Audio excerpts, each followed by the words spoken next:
ಒಂದು ತಿಂಗಳ ಹಿಂದಿನ ಮಾತು. ತಿಂಗಳ ಹಿಂದೆ ಮುಖ್ಯಮಂತ್ರಿಗಳು ರಾಜೀನಾಮೆ ಕೊಡಬೇಕು ಅಂತ ಬಿಜೆಪಿ ಮತ್ತು ಜೆಡಿಎಸ್ ಇಲ್ಲಿಂದ ಅಂದರೆ ಬೆಂಗಳೂರಿನಿಂದ ಮೈಸೂರಿನ ತನಕ ಪಾದಯಾತ್ರೆ ಮಾಡಿದ್ವು. ಆ ಸಂದರ್ಭದಲ್ಲಿ ಜೆಡಿಎಸ್ನ ನೇತೃತ್ವ ವಹಿಸಿದಂಥವರು ಇದೇ ಜಿ.ಟಿ. ದೇವೇಗೌಡ. ಒಂದು ತಿಂಗಳಲ್ಲಿ ಎಂಥ ಮ್ಯಾಜಿಕ್ ಆಯಿತು, ಯಾಕೆ ಜಿ.ಟಿ. ದೇವೇಗೌಡರು ಈ ಮಾತುಗಳನ್ನು ಆಡಿದರು ಅಂತ ಕೇಳ್ತಾ ಇದ್ದಾರೆ ಸಿ.ಟಿ. ರವಿ. ಜಿ.ಟಿ. ದೇವೇಗೌಡರು ಬೆಂಗಳೂರಿಂದ ಮೈಸೂರಿಗೆ ಪಾದಯಾತ್ರೆ ಮಾಡಿದರು. ಯಾತಕ್ಕೆ ಮಾಡಿದರು ಪಾದಯಾತ್ರೆ? ಸಿದ್ದರಾಮಯ್ಯನವರು ಮುಂದುವರಿರಿ ಅಂತ ಮಾಡಿದ್ದು. ಅವರೇ ನೇತೃತ್ವ ವಹಿಸಿದ್ರು ಜಿ.ಟಿ. ದೇವೇಗೌಡರು.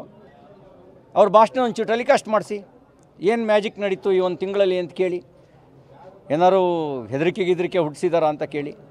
ಈಗ ಬೆಂಗಳೂರು ಟು ಮೈಸೂರು ಪಾದಯಾತ್ರೆ ನಡೀತಲ್ಲ, ವಾಟ್ ಪರ್ಪಸ್? ಮೂಡ ಹಗರಣ,